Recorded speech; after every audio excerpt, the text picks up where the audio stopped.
rebels are now looking ahead. Hundreds of their former fighters are meeting in Bogota this week to hammer out a structure and a manifesto for their new movement. By the end of this first Congress, the party will hopefully have a new name and a list of candidates who will be standing in next year's parliamentary elections. Well, for more, we can bring in Daniel Lansberg Rodriguez, director of the Latin American region at Green Mantle LLC. He joins us now live from Chicago in the US. Thank you very much for being with us once again here on France 24. Thank you very much. First of all, in your view, just how significant is this first Congress of these former FARC members?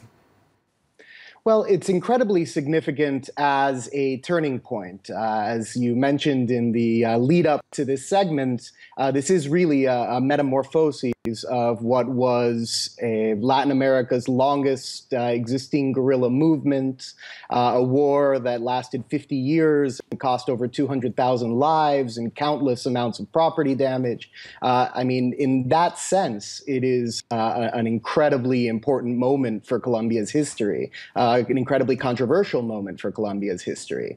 Inasmuch as what the party is going to define are its reasons for being, there's a lot of challenges that the party itself will face. They're guaranteed for the next two elections to have a representation of 5 congressmen and 5 senators in both 2018 and 2022. That's out of 166 congressmen and 102 senators.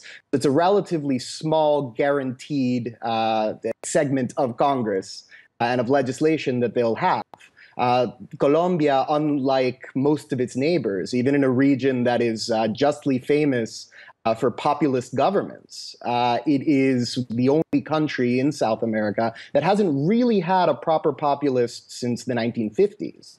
And even if you look at the political spectrum now, the left is almost always the weakest segment of Congress. Right now, both Santos's party and the opposition are two sides of the right, which are divided mostly on personality cults of Santos vis-a-vis former President Alvaro Uribe and on the issue of peace.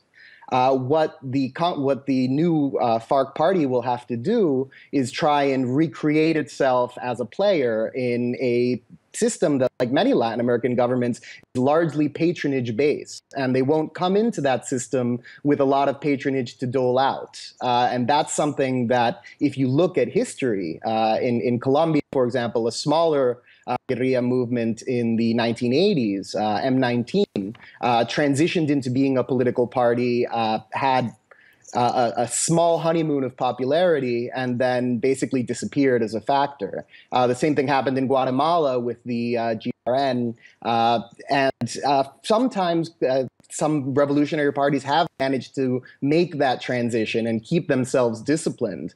For example, in El Salvador, the former party, the FFM, which is the former guerrilla party, they are a player. They're relevant, small, but they're relevant. But that's very much the exception that proves the rule regionally. So it is a challenge for the FARC to try and remain relevant. And what they decide at this Congress is going to be crucial.